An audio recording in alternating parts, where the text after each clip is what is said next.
a nossa série de exposições. Nós tivemos 2 sermões introdutórios. Hoje nós vamos dar continuidade à nossa série e nós vamos ler do verso 3 até o verso 11. Diz assim a palavra de Deus: Dou graças ao meu Deus por tudo que recordo de vós, fazendo sempre com alegria súplicas por todos vós, em todas as minhas orações, pela vossa cooperação no Evangelho desde o primeiro dia até agora. Estou plenamente certo que aquele que começou a boa obra em vós há de completá-la até o dia de Cristo Jesus. Aliás, é justo que eu assim pense de todos vós, porque vos trago no coração, seja nas minhas algemas, seja na defesa e confirmação do Evangelho, pois todos sois participantes da graça comigo. Pois minha testemunha é Deus, da saudade que tenho de todos vós, na terna misericórdia de Cristo Jesus. E também faço esta oração, que o vosso amor aumente mais e mais, em pleno conhecimento e toda a percepção, para provardes as coisas excelentes e serdes sinceros e inculpáveis para o dia de Cristo, cheios do fruto da justiça, o qual é mediante Jesus Cristo, para a glória e louvor de Deus. Somente até o verso de número 11. Nós vamos fazer alguns breves apontamentos nesse texto e algumas aplicações práticas para a nossa vida sobre esse texto nesta noite. Como nós temos visto e vimos no sermão passado, a carta aos Filipenses, ela foi escrita quando o apóstolo Paulo, ele se encontrava preso na cidade de Roma. E estando preso, o apóstolo Paulo vai receber notícias através de Epafrodito sobre como estava a igreja do Senhor, que o próprio apóstolo Paulo havia plantado em região europeia, que era a igreja de Filipos. A igreja que Paulo plantou em Filipos, na verdade, foi a primeira igreja cristã em solo europeu. Quando Paulo foi pregar a esta cidade, ele teve uma experiência sobrenatural, uma experiência espiritual profunda, porque a Bíblia diz lá em Atos dos Apóstolos que o propósito era ir para a região da Ásia, mas um varão macedônio, de aspecto macedônio, aparece para Paulo e diz: passe a Macedônia e ajude-nos. E aí Paulo vai recalcular a rota e vai chegar até a região da Macedônia. E, chegando naquela região, milagres irão acontecer, coisas extraordinárias irão marcar aquele tempo através da pregação de Paulo. Em Atos nós temos a conversão de um carcereiro. Paulo é preso lá naquela cidade de Filipos, e ao ser preso, a Bíblia diz que juntamente com Silas, após serem açoitados com fortes açoites e sofrimentos estarrecedores, a Bíblia diz que Paulo e Silas começaram a cantar, mesmo surrados, presos. Eles começaram a cantar, as prisões se abriram, o carcereiro entra em pânico, em desespero, e Paulo apenas diz para ele: crê no Senhor Jesus e vai ser salvo você e a sua casa. E aquele carcereiro de Filipos é salvo através da pregação de Paulo dentro do cárcere, dentro da prisão.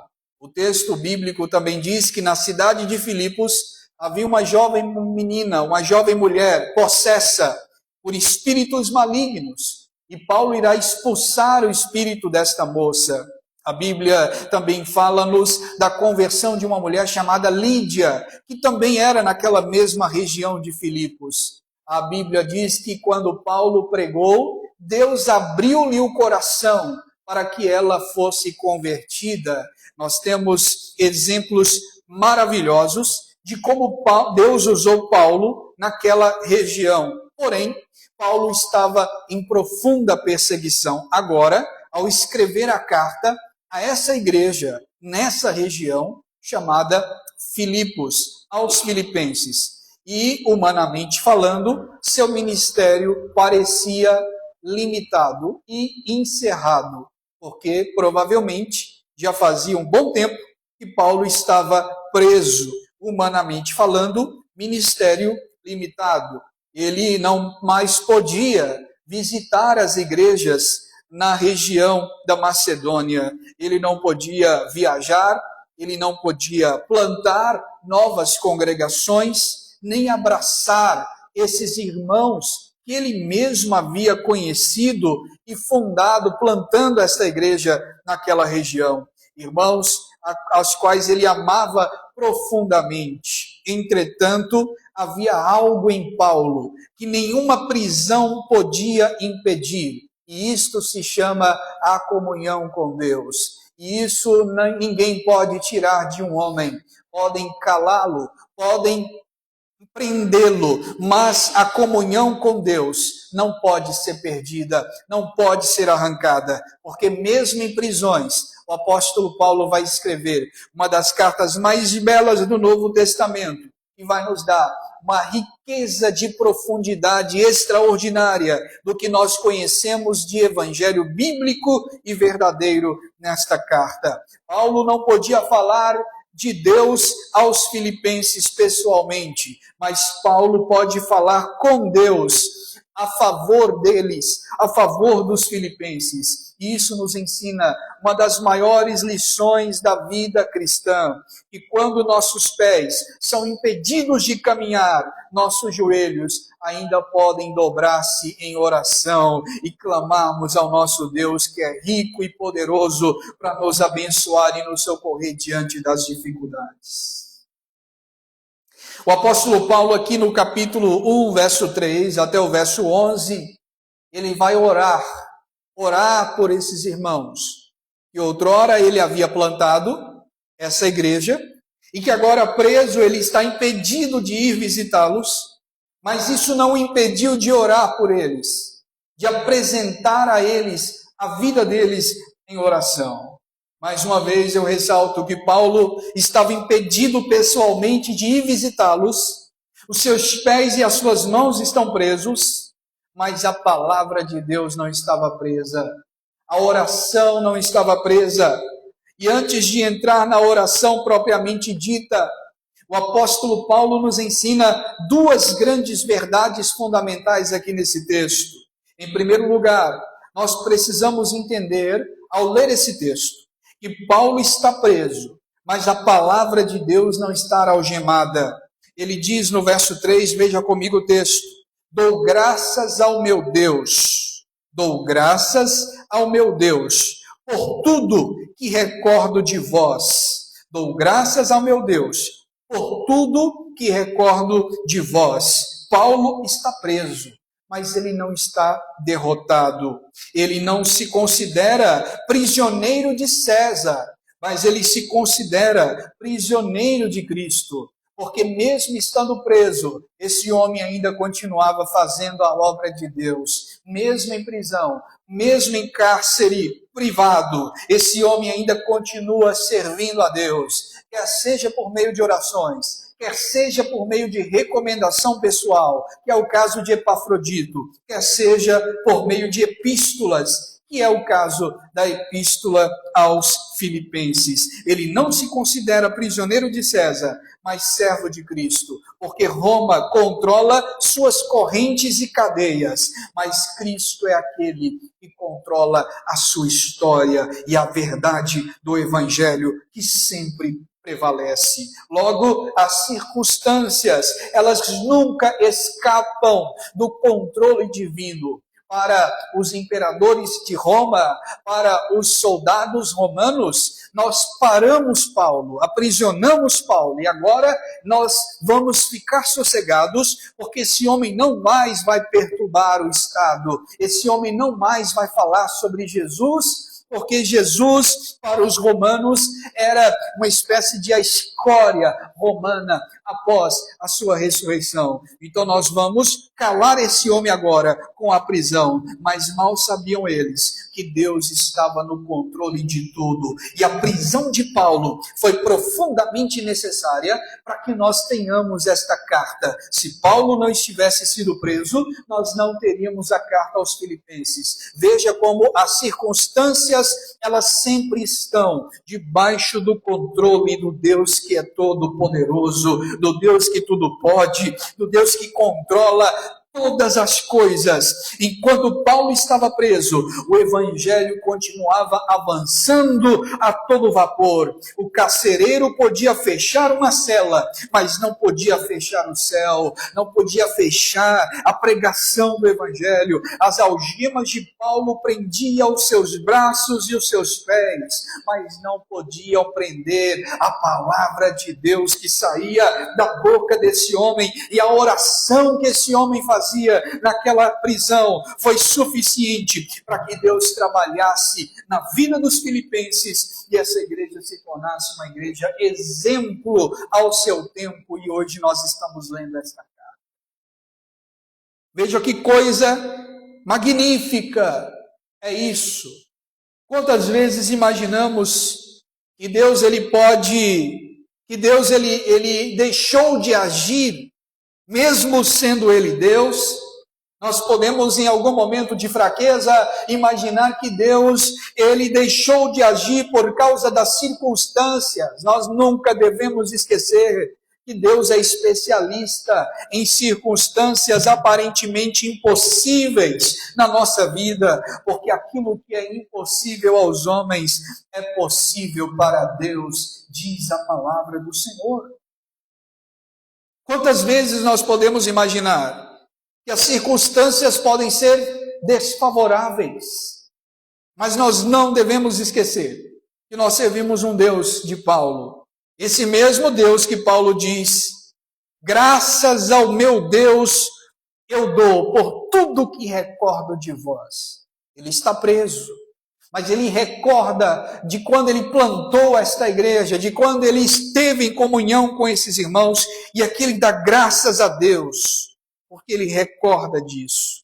E ele não diz apenas graças a Deus, mas eu dou graças ao meu Deus. Paulo aqui, ele reconhece que Deus é a fonte suprema de todas as bênçãos e que toda gratidão é apropriadamente devida somente a Deus. Se estamos vivos, damos graças a Deus. Ou até mesmo presos, damos graças a Deus. Porque quer seja na circunstância boa ou desfavorável, Deus é digno de toda adoração. Veja a fé desse homem. Mesmo preso, eu dou graças a Deus por vocês. Uma enfermidade, uma crise financeira, um desemprego, ou uma porta que se fecha diante dos nossos olhos, uma perda de alguém, nunca significa que Deus perdeu o controle da nossa vida. Porque muitas vezes as circunstâncias elas se tornam desfavoráveis para nós, para que nós possamos aprender a depender muito mais de Deus do que das coisas que Ele nos favorece. Deus permite que as coisas se afunilam e se apertem em nossa vida para que a gente aprenda a depender mais do provedor do que da provisão. Deus continua trabalhando, mesmo quando nós não conseguimos enxergar nenhuma fagulha disso. Deus está trabalhando, mesmo quando nós não conseguimos ver aparentemente nada acontecendo, Deus ainda está trabalhando.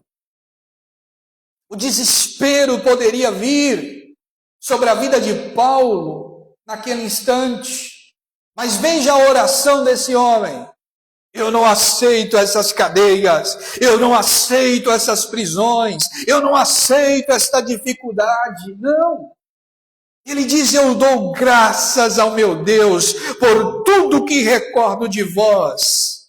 E olha o verso 4: fazendo sempre com alegria súplicas por todos vós em todas as minhas orações. Aqui está a fé verdadeira e genuína. Quando as circunstâncias estão difíceis, o que Paulo faz é com alegria dar graças a Deus. Isto é uma fé verdadeira, porque às vezes Deus nos prende para mostrar que sua obra nunca dependeu de nós. Às vezes Deus nos priva de situações para mostrar que a sua obra nunca depende do nosso braço, da nossa força, do nosso intelecto, mas do seu poder e da sua misericórdia. E eu disse aqui no sermão antepassado, muitas vezes Deus ele pode até mesmo destruir os nossos sonhos para que o propósito dele se concretize. O propósito de Paulo era ir para a região da Ásia, mas Deus leva Paulo através de uma visão, passa a Macedônia e ajude-nos. Deus leva Paulo até a região da Macedônia e lá ele é preso. Paulo tinha tudo para olhar para Deus e dizer: eu não estou entendendo, eu não aceito isso. Eu estava indo para a Ásia, tu me levas para a Macedônia e aqui eu sou preso, aqui eu passo dificuldade e parece que acabou, estou limitado. Porque muitas vezes, meus queridos, Deus ele frustra os nossos planos. E eu vou bater sempre nessa tecla na nossa série de Filipenses. Deus pode frustrar os nossos planos e se acostume muito bem com isso. Porque muitas vezes você ora, você sonha, você pede, mas Deus ele tem os propósitos dele. A Bíblia diz que o homem faz os seus planos, pode até fazer, mas a resposta vem de quem? De Deus. A Bíblia diz: eu é que sei os planos que tenho preparado para vocês, planos de paz e não de mal, para dar a vocês o fim que vocês desejam. Mas é Ele é que sabe, não somos nós. Então, sem essa, você nunca vai ver aqui em cima desse púlpito: voto com Deus, projeto para 2027, 28, 26, é esse o propósito, carta para Deus, escrever. Nós não vamos nunca fazer essas coisas, porque a carta para Deus está aqui, ó, na Escritura. O que nós precisamos já está escrito aqui, é só ler, aplicar na nossa vida. E Deus muitas vezes nos contraria para que a vontade dele se estabeleça. Paulo ia munido de documentos para assassinar vários cristãos. E no caminho de Damasco, o que aconteceu? Ele tem uma visão, fica cego e Deus diz para ele: você é para mim um vaso escolhido, agora eu quero ver você embora. Deus perguntou para Paulo: Paulo, você me aceita como seu salvador, Paulo? Você dá lugar para eu agir através de você? Você abre o seu coração para eu entrar, Paulo? Não, Deus simplesmente derrubou o homem, cegou ele e diz: agora você vai até a rua chamada direita, porque eu já preparei alguém chamado Ananias, eu já falei com ele, ele vai impor as mãos sobre você e dura coisa é você recalcitrar. Dura coisa é você pelejar contra mim, porque é a mim que você persegue. E ali ele teve um encontro real e verdadeiro com a graça soberana. Porque quando Deus quer fazer, ele não pede permissão. Quando Deus quer fazer, ele não pede por favor. Quando Deus quer fazer, ele trabalha, ele transforma, ele não tenta fazer, ele faz. Deus não tenta convencer pessoas do pecado. A Bíblia diz que o Espírito Santo convence do pecado. Ele não tenta. Eu não consegui porque ele não quis. Eu queria muito salvar Pedro, mas Pedro não quer salvação, então eu não vou salvá-lo. E coitado, eu vou ter que mandá-lo para o inferno. Deus não faz isso. Quando Deus quer, Deus faz. Nada pode frustrar os propósitos de Deus. Porque Deus está acima de nós. Ele que nos criou. Ele já existe antes de nós nascermos. Por isso que Deus é soberano. Paulo, ele entendeu isso aqui. Que as suas prisões faziam parte do propósito de Deus. Veja que a teologia do sofrimento é necessária para nós entendermos o Evangelho. Nós precisamos aprender que o sofrimento faz parte da vida do cristão. O sofrimento, ele é necessário, inclusive. Porque o ouro, ele é aprovado, é no fogo. O sofrimento, ele é altamente necessário. Paulo precisou sofrer para que ele escrevesse esta carta, que é muitas vezes conhecida por alguns comentaristas como a carta da alegria. Esse homem está sofrendo, ele está preso, ele já foi açoitado, ele já foi escorraçado, ele já foi expulso de diversas cidades, agora ele está preso nessa cidade e ele escreve dizendo: eu estou orando com muita alegria por vocês. Que homem incrível é esse? E em segundo lugar, nós aprendemos que Paulo, ele não podia visitar esta igreja, por estar preso, isso é óbvio, mas ele podia orar por ela. E aqui nós aprendemos que a oração, ela atravessa fronteiras. Ele não conhece distância geográfica. A oração não conhece distância geográfica, barreiras culturais, nem limitações humanas. As nossas orações, elas atravessam fronteiras. Um homem de Deus, ele se ajoelha, e quando ele se ajoelha, ele alcança lugares onde os seus pés jamais podem alcançar. Eu costumo dizer que orar é como puxar uma corda muito pesada. Quando você está puxando essa corda de baixo para cima e você tenta puxar, é uma corda muito pesada, mas se você conseguir puxar, toca um sino lá no céu. E Deus, ele atende às nossas orações. Não é fácil, é pesado. A maioria de nós aqui ajoelha 2 minutos e já vem o cansaço. Porque a nossa carne odeia oração. A nossa carne odeia oração. Porque a oração, ela atravessa fronteiras. A igreja de Filipos estava distante, centenas de quilômetros de onde Paulo estava. Paulo estava preso em Roma, mas estava muito perto do coração de Paulo. E é por isso que Paulo ora por eles. Porque quem ama, ora. O verdadeiro amor sempre se transforma em oração, em intercessão. Talvez você não consiga resolver o problema da sua família, ou resolver ou conseguir mudar o coração do seu cônjuge, ou muitas vezes não consiga visitar alguém que está distante e nem sempre poderá colocá-los diante de Deus todas as vezes que você estiver na igreja, mas você pode orar, você pode colocar a sua família em oração, você pode adotá-los em oração, e se a gente soubesse o quanto a oração ela é eficaz, a gente orava muito mais do que a gente ora. O problema é que a gente quer fazer nossas coisas e depois pedir a Deus para abençoar. Isso está errado. É o contrário. A gente ora primeiro e se Deus aprovar, a gente faz. A gente ultimamente quer aprovar nossas coisas e depois pedir Deus para dar a bênção dele. E é por isso que Deus não abençoa. A oração faz aquilo que nossas mãos não conseguem fazer. Quer uma causa que você não consegue resolver? Quer que ela se resolva? Apenas ore. Dobre o joelho e ore. Faça essa experiência. Não é a oração que é poderosa. Não existe oração poderosa. Existe um Deus poderoso que atende às nossas orações. E muitas vezes eu costumo dizer que a resposta da oração é a própria oração. Porque tem horas que a oração é muito melhor do que a coisa pela qual nós oramos. Muitas vezes a oração será a própria resposta daquilo que você está orando. Porque se você está orando, já fez bem. Já é uma resposta de Deus. Porque as orações servem como comunhão com Deus. Por isso nossas orações devem ser mais cartas de amor do que carta de pedido diante do Senhor.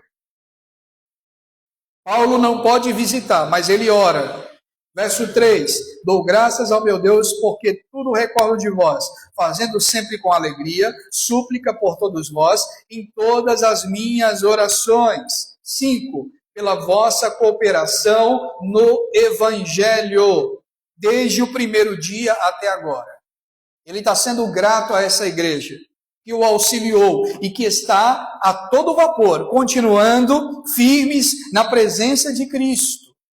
E em terceiro lugar, eu entendo aqui no verso 3 até o verso 5, e uma recordação cheia de gratidão do apóstolo Paulo traz importantes lições para nós. Ele diz: pela vossa cooperação no Evangelho, desde o primeiro dia até agora. Isso chama a atenção porque Filipos, a cidade de Filipos, também foi o lugar onde Paulo foi humilhado, onde ele foi açoitado, onde ele foi preso e foi levado preso para a cidade romana, por ser cidadão romano. Mas mesmo assim, suas lembranças não eram marcadas pela dor, pela dificuldade, mas sim pela fidelidade a Deus. Porque onde houve sofrimento, Deus fez nascer uma igreja fiel, Deus fez nascer uma igreja autêntica, Deus fez nascer uma igreja pungente, uma igreja verdadeira. É por isso que nossas memórias podem ser um campo de amargura ou um altar de gratidão a Deus. Quantas pessoas vivem se lamentando? Eu nasci assim, eu vou morrer assim, eu vou viver assim, eu vou fazer isso, eu vou continuar assim. Lamentando, murmurações. Nosso coração ou nossa memória pode ser um altar de amargura ou altar de gratidão a Deus. Porque quem olha apenas para as feridas perde de vista o propósito, perde de vista o milagre. Paulo escolhe lembrar daquilo que Deus fez e não apenas daquilo que os homens lhe fizeram. Aprenda a recordar daquilo que Deus faz e daquilo que Deus é e não daquilo que acontece na sua vida.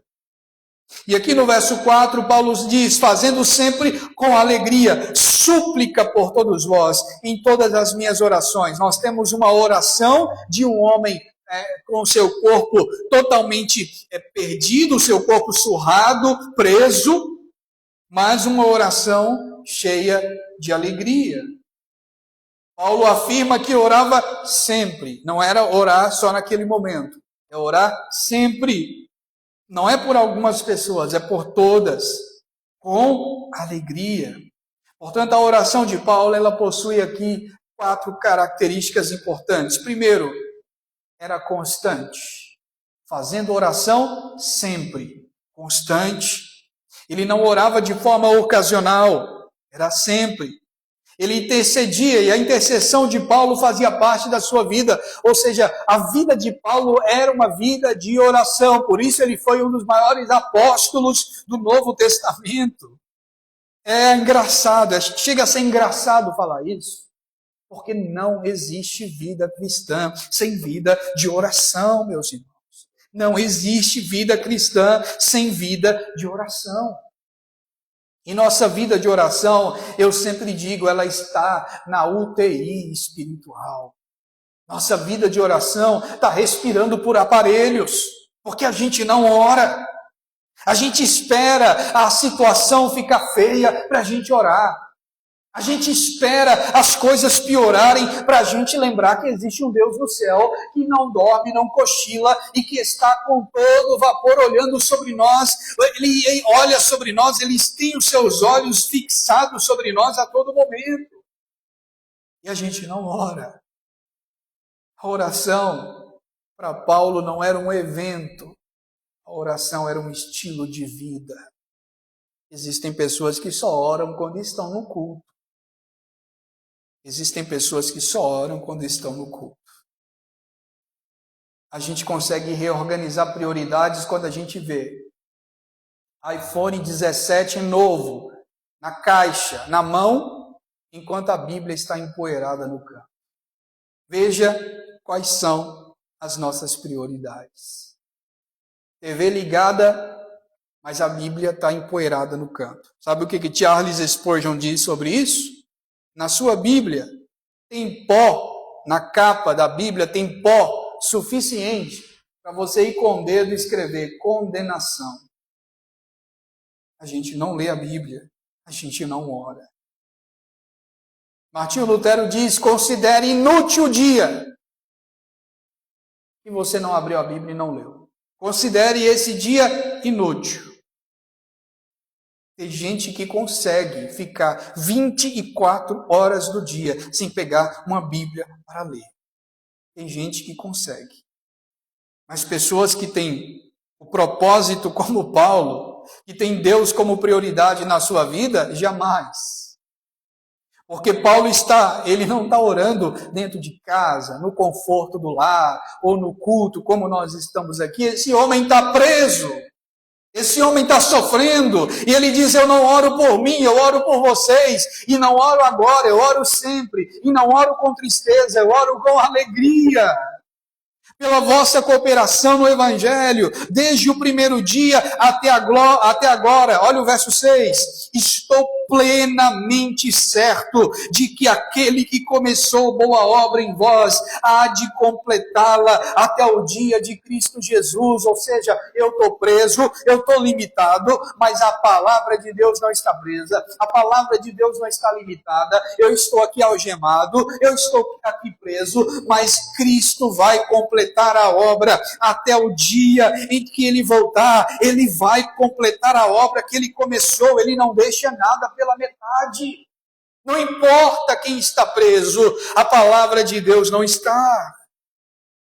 Aí aqui o verso 7, ele como que faz uma pseudo-correção do que ele diz no verso 6. Olha o verso 7. Aliás, é uma recordação que ele não deixou de colocar no 6, mas ele coloca no 7. Aliás, é justo que eu assim pense de todos vós, porque vos trago no coração, seja nas minhas algemas, seja na defesa e confirmação do Evangelho, por todos sois participantes da graça comigo. O que Paulo está dizendo aqui? Paulo está deixando claro que ele tem grande afeição pelos santos em Filipos. E novamente Paulo soa uma nota de unidade aqui com os companheiros da fé em Filipos. Os cristãos filipenses mantiveram comunhão com o apóstolo Paulo por um longo período. E agora, mesmo estando preso, Paulo está em comunhão com eles de forma espiritual, quanto na defesa do evangelho ou na pregação do evangelho. Paulo reconhece que a sua prisão é pela defesa do evangelho. Ele está preso não porque ele falou do evangelho, ele está preso porque ele defendeu a verdade do evangelho. E defender a verdade do evangelho custa muito caro. Porque defender o evangelho é a mesma coisa que pregar o evangelho. João Calvino diz que o verdadeiro pastor, ele tem duas vozes, uma para chamar as ovelhas e outra para afugentar os lobos. Porque só é pastor quem espanta o lobo que está arrebatando as ovelhas. Então, pregar o evangelho é defender a verdade, é defender o evangelho, mesmo que isso custe cadeias, mesmo que isso custe a própria vida, mesmo que isso custe a cabeça numa bandeja de prata, como assim aconteceu com João Batista. Defender o evangelho é pregar a verdade e defender esta verdade. Ou seja, ele reconhece aqui, como oração cheia de alegria, em primeiro lugar, a oração de Paulo era constante. Em segundo lugar, a oração era abrangente, era constante, sempre, era abrangente por todos vós, era humilde, porque ele diz com súplicas. A oração com súplicas. Não é a oração de determinar, não era a oração de decretar, não era a oração de profetizar, não, era súplica. Eu suplico a ti, Senhor. É humildade na oração. Para a alegria, a oração de Paulo também, em quarto lugar, era alegre. É interessante perceber, a alegria de Paulo aqui não dependia da situação em que ele vivia. A alegria de Paulo não dependia da prisão, dependia de Cristo.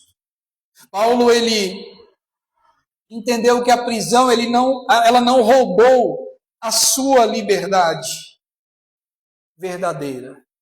A prisão não roubou também sua alegria. A verdadeira alegria não nasce das circunstâncias favoráveis na nossa vida, mas ela nasce da certeza de que Deus continua governando todas as coisas. Por isso, a alegria do cristão é ultra circunstancial. Ela não depende de circunstâncias na nossa vida. Estamos caminhando para o encerramento, verso de número 6. Paulo mostra a segurança da obra de Deus que não depende de quem está realizando ela. Olha o verso 6. Estou plenamente certo que aquele que começou a boa obra em vós há de completá-la até o dia de Jesus Cristo. Paulo não está dizendo que eu plantei a igreja de vocês, eu estive aí com vocês, eu atravessei a Macedônia, estive com vocês, fui preso por causa de vocês. Não, Paulo retribui a Cristo e ele diz que a segurança da obra não depende de quem fundou a obra, a segurança da obra depende de quem é o dono dela, e o dono dela é Jesus Cristo, nosso Senhor.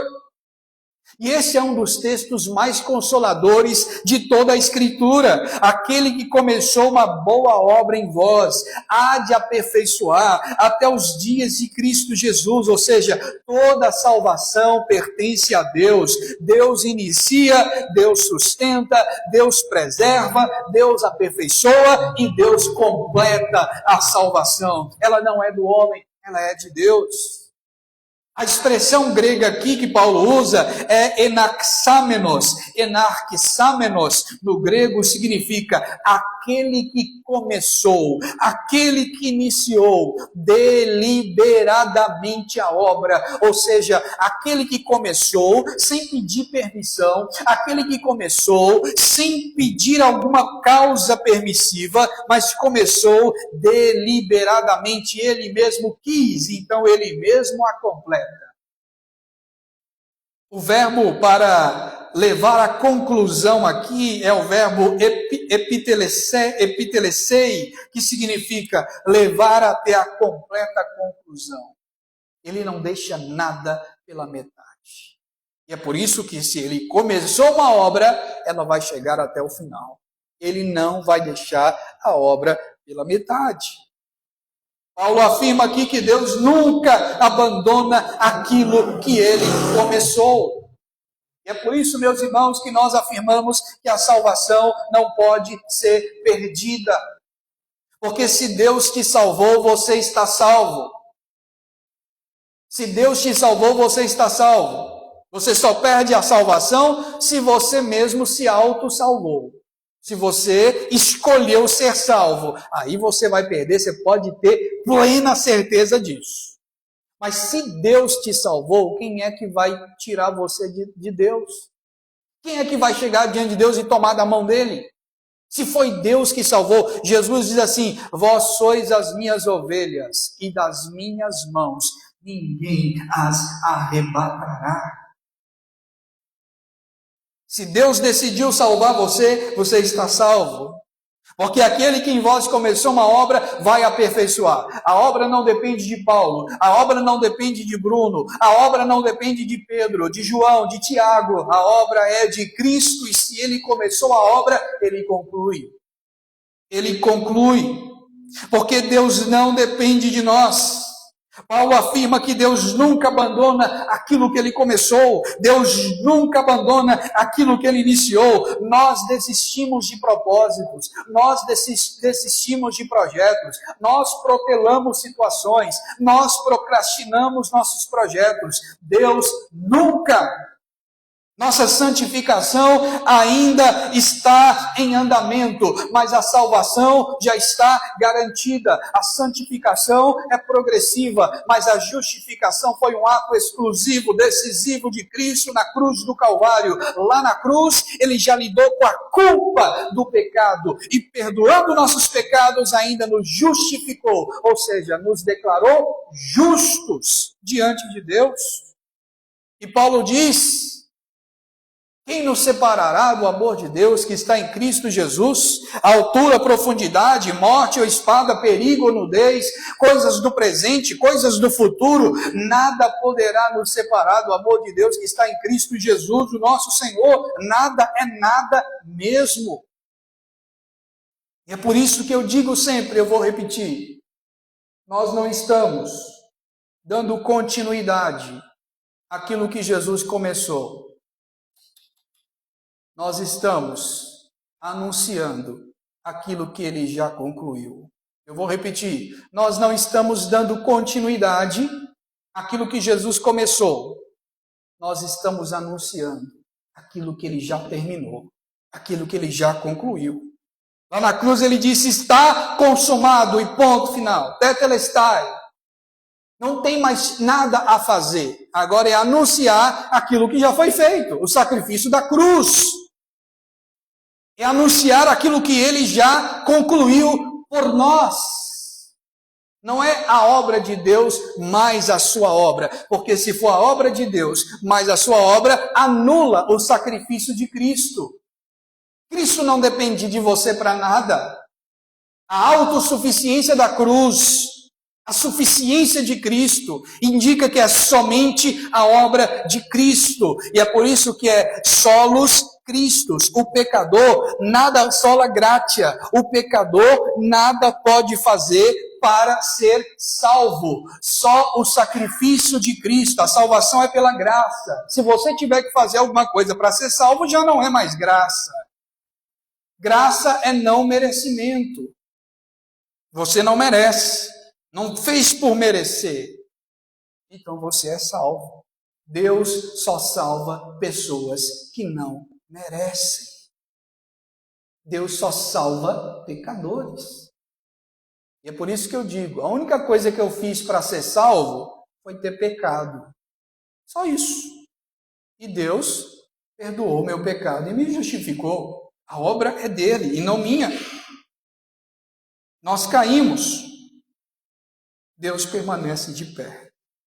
E a Bíblia diz que ele é que nos sustenta. Porém, Paulo diz que ele continua até os dias de Cristo. Ou seja, a salvação é um ato, mas a santificação é progressiva. Nós ainda estamos na presença do pecado. Nós ainda estamos em carne. Nosso corpo ainda não foi glorificado. Então Paulo diz que todo dia é nos despir do velho homem e assumir novamente a nova natureza. Talvez você olhe para si mesmo e veja apenas imperfeições. Mas Deus, ele olha e vê uma obra em construção. Estamos em construção. Estamos em reformas. O mesmo Deus que começou a sua transformação também vai garantir o término dela. Nós ainda estamos em construção, mas o término já está decretado. O término da obra já tem data marcada. Não é diária, é data marcada para terminar esta obra. O mesmo Deus que começou sua transformação também garante o término dela. Nossa segurança, ela não está na nossa força ou na nossa própria santidade, mas está na fidelidade de Deus. E é por isso que até mesmo a santificação do crente não é a causa da salvação, mas é o resultado. Eu não sou salvo porque eu sou santo. Eu sou santo porque eu já fui salvo. Santificação não é para o ímpio. Santificação não é para o ímpio. Santificação é uma doutrina somente para crente. Ímpio não pode ser santo, porque ele é ímpio. Não tem como ele ser santo. Como é que eu posso ser santo sendo que eu sou ímpio? Essa é a pergunta que eu faço para quem se apoia em suas obras. Como é que eu posso ser santo se eu sou ímpio? O que tem que acontecer comigo primeiro para eu viver em santidade? Ser salvo. O que tem que acontecer comigo primeiro para eu viver em santidade? Receber Cristo. Receber Cristo. O Espírito é que convence o pecador do pecado, da justiça e do juízo. Então, 0 para santificação para ser salvo. Eu não me santifico para ser, eu me santifico porque eu já sou. Porque é o Espírito que atua em mim, que mostra que eu sou um pecador, me convenceu do juízo de Deus, do castigo eterno e me fez viver em santificação. É o Espírito que nos santifica e testifica que somos filhos de Deus, diz a Bíblia. Logo, a santificação não é a causa de Deus salvar você. A santificação é o resultado da salvação que Deus já fez. Não é causa, é consequência. Eu não me santifico para ir para o céu. Eu me santifico porque eu já fui salvo do pecado. Ou seja, aquele que começou uma obra, ele aperfeiçoa. Ou seja, Deus é quem aperfeiçoa, não sou eu, com minha performance, com minha boniteza, com minha santidade, com meu farisaísmo, com minha religiosidade, minha moralidade. Eu nunca menti, eu pago minhas contas em dia. Você vai para o inferno pagando suas contas em dia, você vai para o inferno vestindo engomadinho, você pode ir para o inferno baseando-se na sua própria moralidade. Porque não é aquilo que você faz, é aquilo que Deus fez. É Ele que aperfeiçoará a obra, não é você. Ele começou, Ele aperfeiçoa e Ele termina, diz o apóstolo Paulo. Verso 8 e 9. Nós vamos ver que o amor que cresce com conhecimento é o amor verdadeiro. Verso 8. Pois minha testemunha é Deus, da saudade que tenho de todos vós. Ele está falando para a igreja enquanto ele estava preso. Na terna misericórdia de Cristo Jesus. E também faço esta oração, que o vosso amor aumente mais e mais, em pleno conhecimento e toda percepção. Ou seja, Paulo está orando para que a igreja aumente ainda mais o amor pelo Evangelho e uns com os outros, e também o conhecimento do Evangelho cresça. A oração de Paulo não é que os filipenses tenham mais riqueza, tenham mais conforto ou menos perseguição nesse mundo, mas a oração de Paulo é que o amor de Cristo aumente mais e mais em seus corações e que esse amor não seja apenas um sentimentalismo religioso, mas seja um amor verdadeiro, porque é pautado no pleno conhecimento do Evangelho. Paulo usa aqui a palavra epignosis. Epignosis aqui no grego significa conhecimento pleno, conhecimento profundo, conhecimento experimental. Ou seja, eu oro para que vocês compreendam o verdadeiro significado do Evangelho, porque amar a Deus é conhecê-lo, amar a Deus é entendê-lo, amar a Deus é conhecer a sua palavra. Deus não se revela a ninguém que não o ama, Deus não se revela a ninguém que não o procura, Deus não se revela a ninguém que não lê a sua palavra. Por isso, o verdadeiro amor que nós temos diante de Deus, ele é provado pelo tamanho do conhecimento que temos diante dele. Tem gente que diz que ama a Deus, mas não conhece Deus. Tem gente que diz que ama a Deus, mas não entende absolutamente nada da sua palavra. É um amor falso, não é um amor verdadeiro. Quem disse isso é o próprio Senhor Jesus. Se me amardes, guardareis os meus mandamentos. Eu só posso provar que eu amo a Jesus se eu guardo a palavra. Eu só posso provar que eu amo a Jesus se eu vivo o Evangelho. Eu só posso provar que eu amo a Jesus se eu conheço a palavra do Deus que eu digo que eu amo. Não tem como eu amar sem conhecer. Quando eu amo uma pessoa, eu tenho que conhecê-la. Não tem como eu casar com uma mulher sem primeiro conhecê-la e dizer que eu a amo, sem primeiro eu conhecê-la. Ou uma mulher a um homem sem dizer que o conhece. Não tem como você dizer que ama alguém sem que o conheça. O verdadeiro amor é pautado no conhecimento. Muitas pessoas, e aqui você já tira por alto, que muitas pessoas dizem que amam a Deus, mas não amam verdadeiramente. Conhecem de tudo. Pega um livro de fantasia, um livro de ficção científica, um livro de história e começa a ler e conhece a história todinha. Filme, então, conhece tudo. Mas pergunta um texto da Bíblia, não conhece, não sabe, porque não ama. Quem ama, guarda os meus mandamentos. Aquele que ama, conhece a palavra. É isso que Paulo está dizendo aqui. Que o verdadeiro amor cresce com o conhecimento. Por isso Paulo ora para que o amor daqueles irmãos aumente mais e mais, no pleno conhecimento experimental de Deus, porque o amor cristão ele cresce na medida que o conhecimento da verdade cresce. Quanto mais conhecemos a Cristo, mais amamos a Cristo.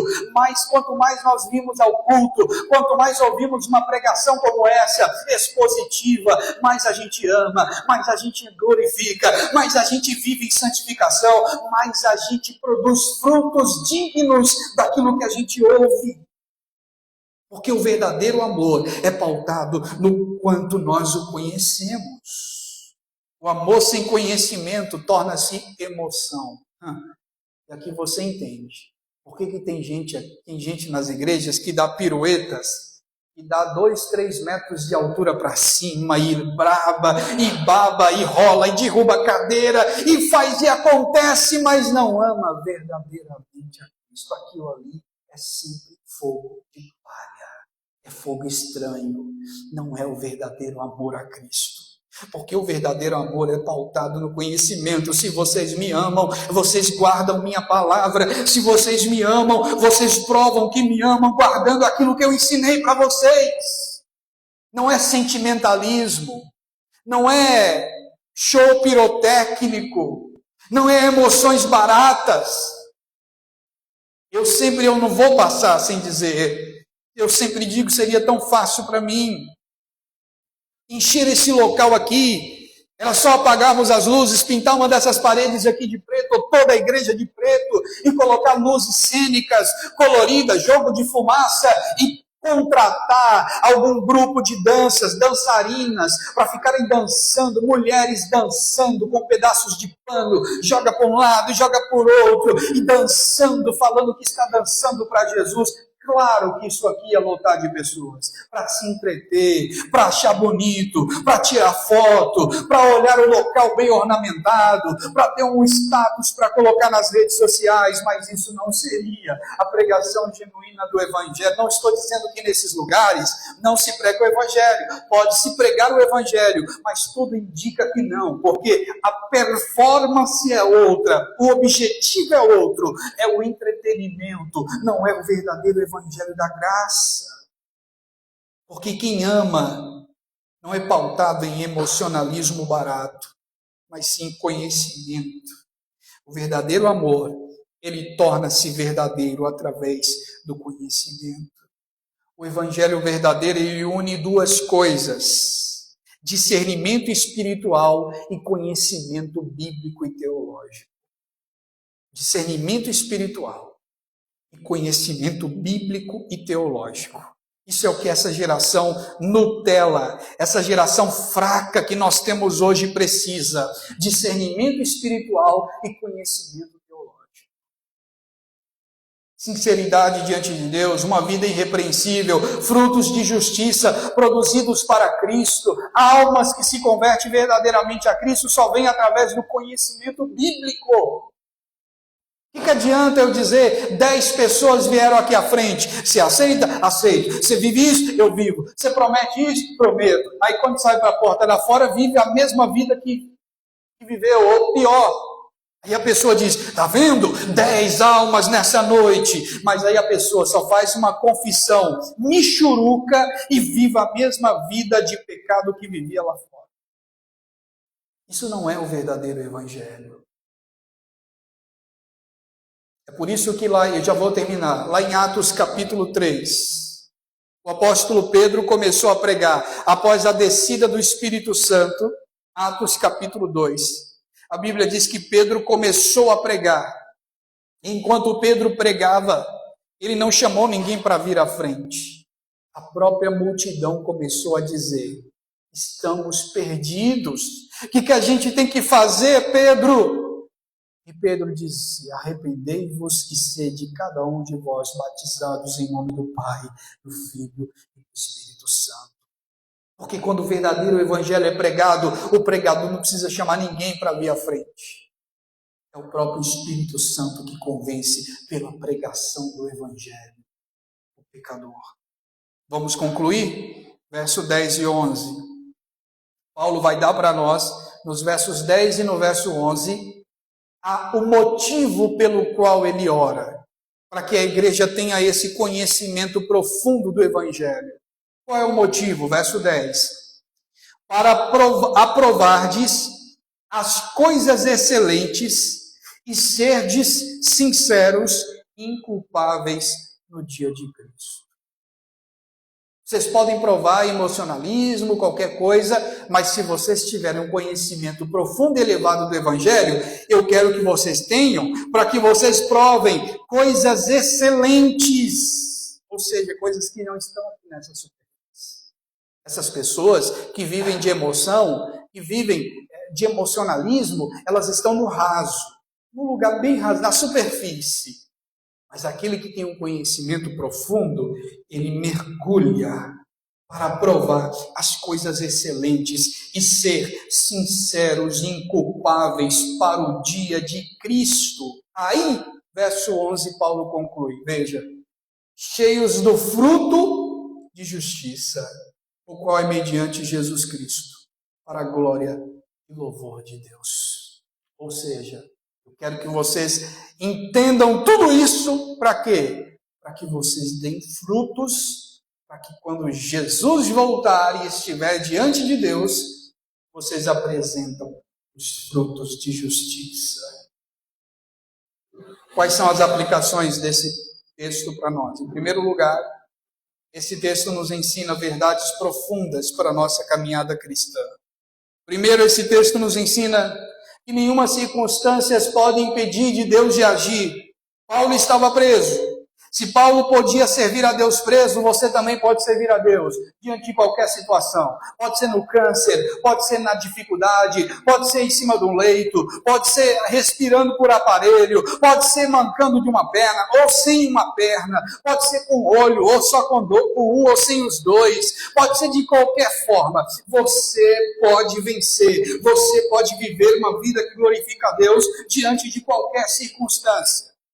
Paulo estava preso, e se Paulo pôde servir a Deus, mesmo estando naquela situação, eu e você também não estamos imunes de servir a Deus, quer na bonança, quer na dificuldade. Então aprenda a viver nesse pensamento, aprenda a viver sob esta convicção, de que qualquer situação que vier sobre a sua vida, você pode servir a Deus nela.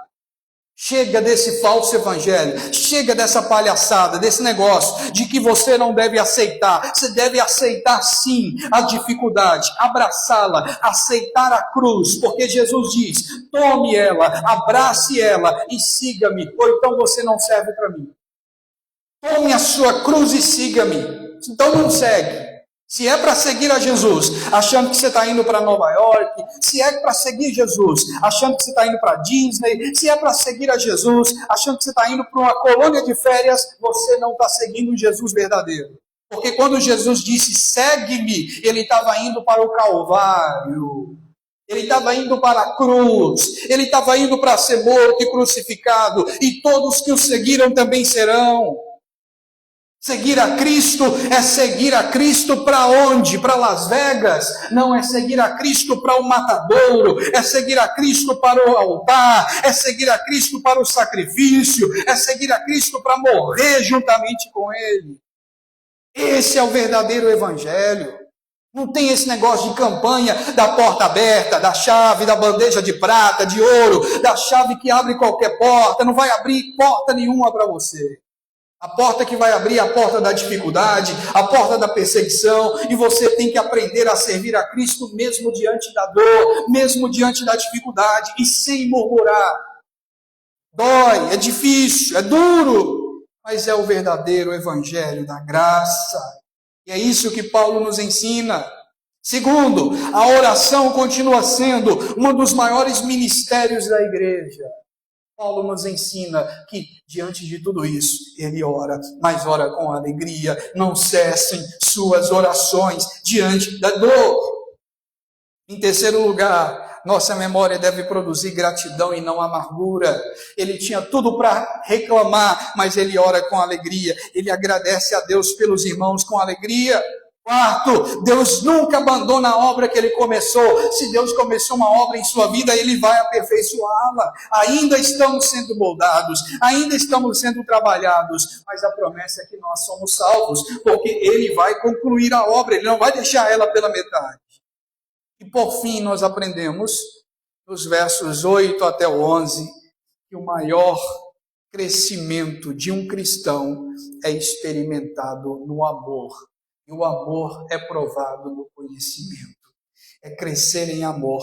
E o amor é fundamental para a verdade, porque o amor, quem ama, conhece a Cristo, conhece a Deus, porque Deus é amor. E o amor verdadeiro é provado pelo conhecimento que nós temos do verdadeiro e puro, genuíno Evangelho de Cristo em nossa vida.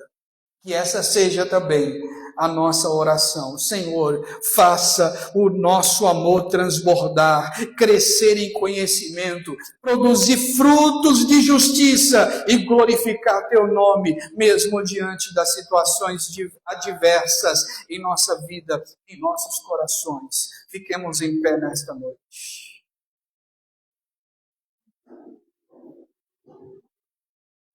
Feche os seus olhos. Senhor, a tua palavra foi fielmente exposta neste momento. Esses versículos que nós iniciamos esse sermão e concluímos hoje, serve para nos ensinar coisas profundas do teu evangelho. Portanto, meu Deus, nós oramos e pedimos que o Senhor tenha misericórdia de nós e nos dê, meu Pai, a plena convicção de que nós somos falhos e pecadores e necessitamos da sua graça salvadora e da sua misericórdia. A promessa do Senhor é concluir a obra que o Senhor começou. Portanto, ó Deus, conclua aquilo que o Senhor iniciou em nossa vida. Ó Senhor, não nos deixa perecer no caminho, mas conclua a obra que o Senhor começou.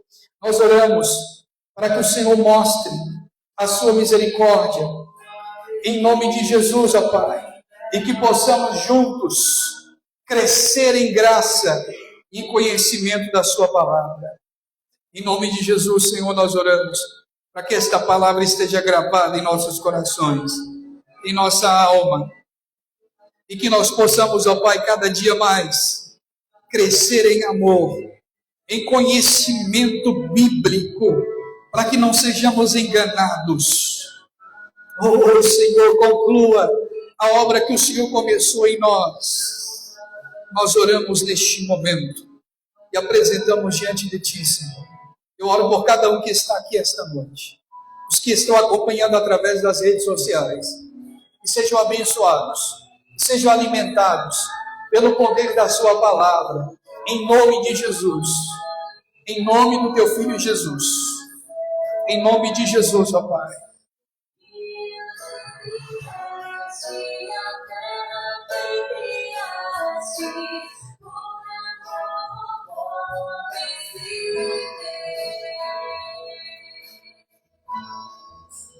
Vim para adorar-te, vim para prostrar-me. És meu, és totalmente amável, tão maravilhoso.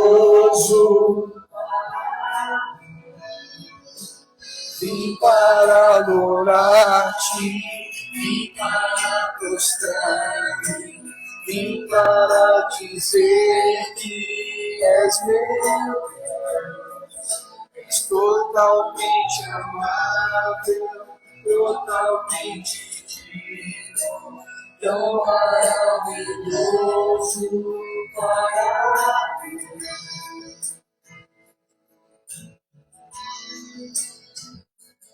Eu nunca saberei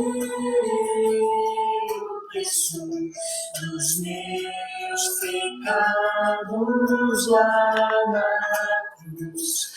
Eu nunca saberei o preço dos meus pecados lá na cruz. Eu nunca saberei o preço dos meus pecados lá na cruz. Eu nunca saberei o preço dos meus pecados lá. Vim para adorar. Nunca saberei o preço dos meus pecados lá. Eu nunca saberei o preço.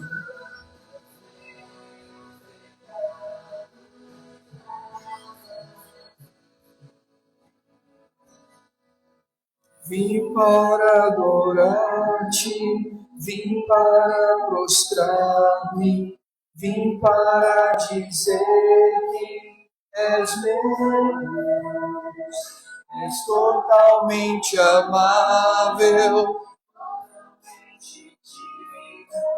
tão maravilhoso. Vim para adorar-te, vim para prostrar-me.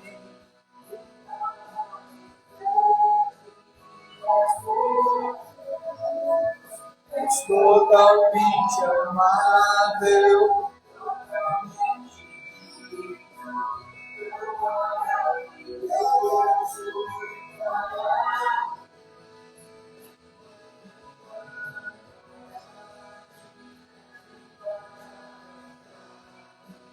Vim para dizer que és meu,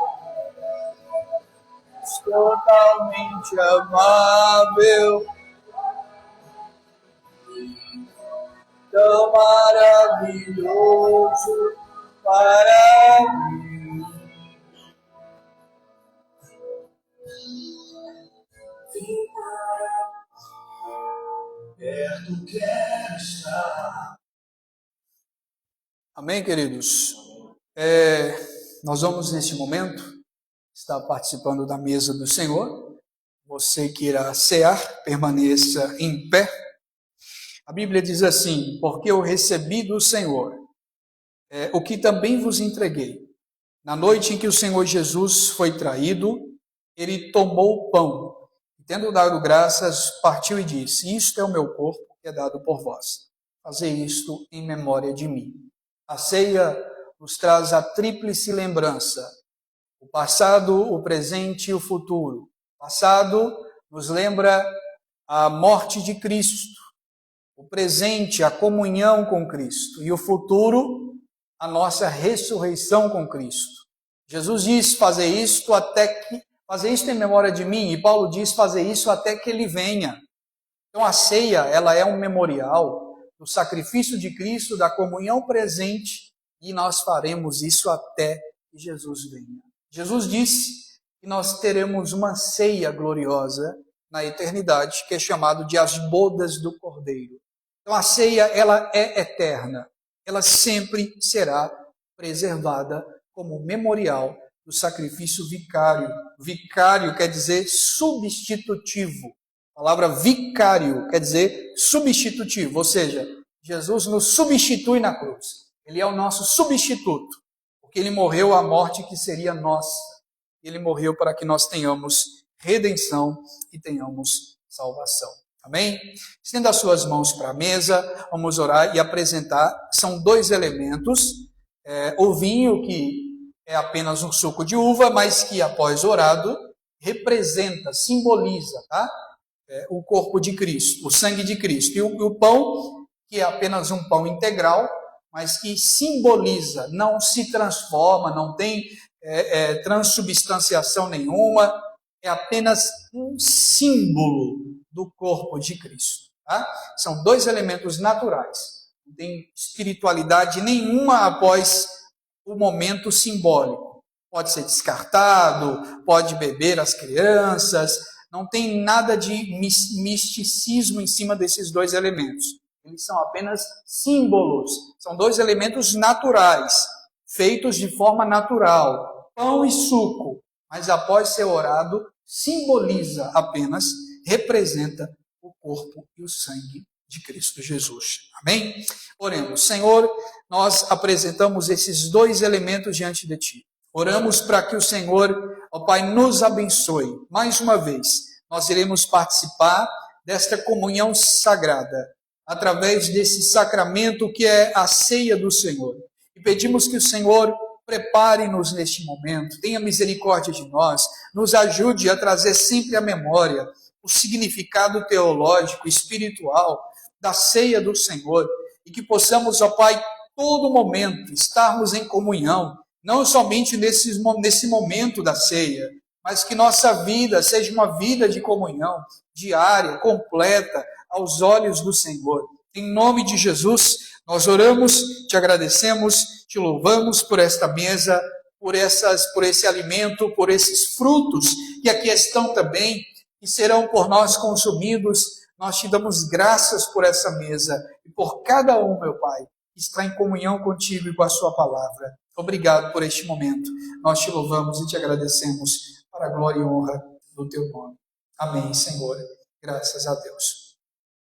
Eu vou pedir, irmão João, para me ajudar, distribuindo esses dois elementos. Ao receber, espere para que todos nós possamos comer juntos.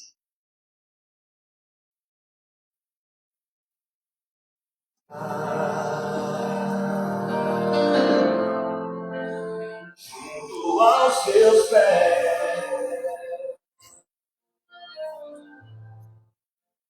pois prazer maior não há que me render e te adorar. Tudo que há em mim, quero te ofertar,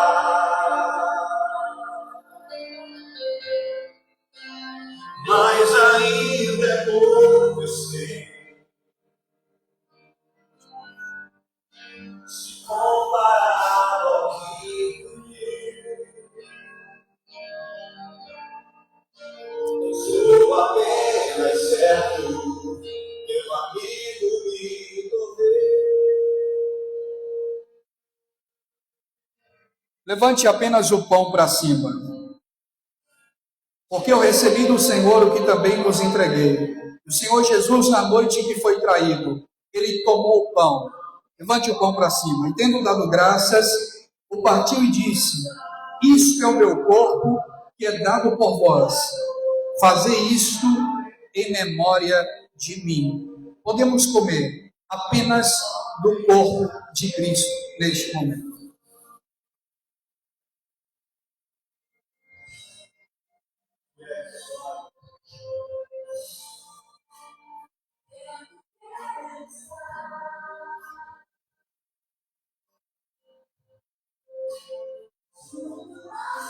Por semelhante modo, depois de haver ceado, tomou também um cálice. Levante o cálice para cima. E disse: este é o cálice da nova aliança no meu sangue. Fazei isto todas as vezes em que beberdes em memória de mim. Porque todas as vezes em que comerdes o pão e beberdes o cálice, anunciais a morte do Senhor, até que ele venha. Por isso, aquele que comer do pão ou beber do cálice do Senhor indignamente, será réu do corpo e do sangue do Senhor. Examine-se, pois, o homem a si mesmo, e assim coma do pão e beba do cálice. Pois quem come e bebe sem discernir o corpo, come e bebe juízo para si. Podemos beber do cálice do Senhor.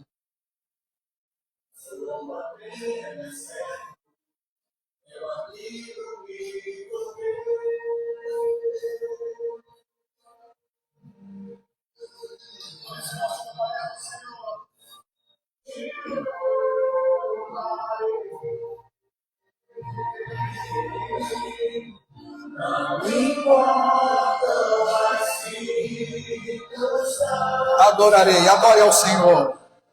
adorarei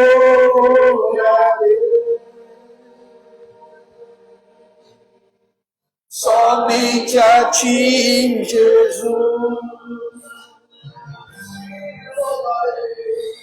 Te louvarei.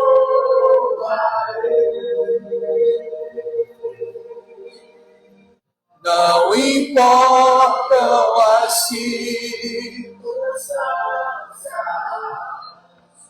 adorarei somente a ti. Somente a ti, Jesus, eu te louvarei.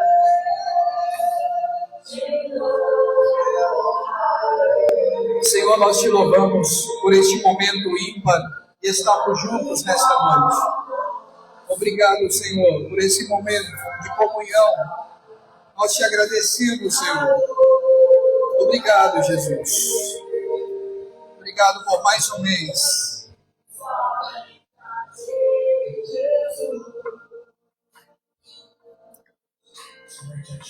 somente a ti. Somente a ti. Somente a ti.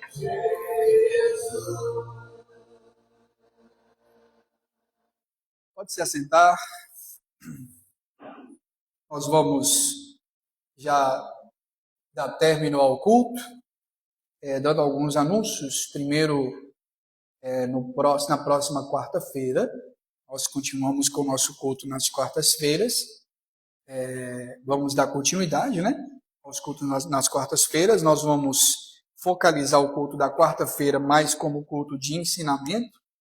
Culto de ensinamento. Por enquanto, o domingo pela manhã, nós iremos cancelar o café teológico por enquanto. Vamos ficar com o ensinamento nas quartas-feiras.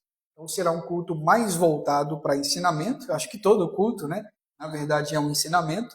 Mas o culto de quarta-feira é o momento em que a gente aprende um pouco mais das Escrituras Sagradas. Então, quem puder vir participar, será muito prazeroso ter a presença de vocês nas quartas-feiras. E aos domingos, nossos cultos continuam às 19 horas. Eu já falei no domingo passado, eu vou ressaltar novamente nesse culto de hoje. Em breve nós teremos uma reunião. Bem provável que até o final desse mês de julho, para o início de agosto, nós teremos nossa primeira reunião ordinária. Será uma reunião à qual nós iremos apresentar a questão financeira, essa questão mais administrativa, a questão financeira, ata, comprovante, a quem quiser olhar, essas coisas todas são feitas em reunião. A gente vai estar apresentando, e também a questão doutrinária, também muito importante, a doutrina da igreja. Através desta reunião, a gente vai ter uma certeza de quem realmente quer fazer parte dessa igreja. Para ser membro de uma igreja reformada, não é apenas a pessoa, eu quero fazer parte da igreja e a igreja aceita. É necessário passar por um rigoroso critério de ensinamento, chamado de catecúmenos. O catecúmenos ele serve como ensinamento doutrinário para o novo membro, né? Para só após o catecúmenos, que tem a duração aí de no mínimo 3 meses, no máximo aí 6 meses de ensinamento, você será aceito como membro de uma igreja reformada. Uma igreja reformada, diz o teólogo John MacArthur, é difícil de entrar, mas é fácil de sair. Por que é difícil de entrar? Porque o critério é muito rigoroso, tem que ser bíblico. Os motivos pelos quais você quer fazer parte de uma igreja. A igreja reformada, ela não aceita qualquer pessoa como membro dela.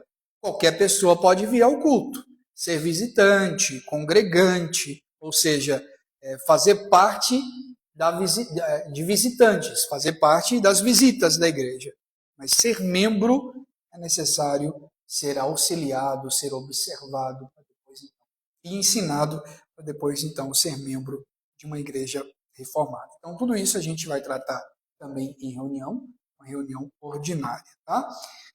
Vou anunciar lá no grupo da igreja a data específica, provavelmente a gente vai colocar num dia da semana, que der para todos. Eu acho que o grupo ele é muito bom, porque se eu colocar uma data e alguém não achar favorável devido a trabalho, ou coisa semelhante, pode se manifestar, a gente olha na agenda e marca outra data que dê para todo mundo, a gente consegue flexibilizar isso no nosso grupo lá, na nossa igreja, como a gente tem poucas pessoas por enquanto. Tá? No mais é isso. Vamos ficar em pé mais uma vez, vamos receber a bênção apostólica e retornar para os nossos lares abençoados. Após o término, não vá embora sem antes passar aqui na mesa, pegar frutas, se alimentar, pode ficar à vontade. Nós temos aqui melancia, temos uva, goiaba, maçã, dá para a gente nos alimentar. Amém? Que a graça do nosso Senhor e Salvador Jesus Cristo, o amor de Deus e as doces consolações do Espírito Santo seja sobre nós e sobre nós permaneça, não só hoje, mas para todos sempre. Todos dizem amém. Deus abençoe a todos, vai em paz, ótima semana.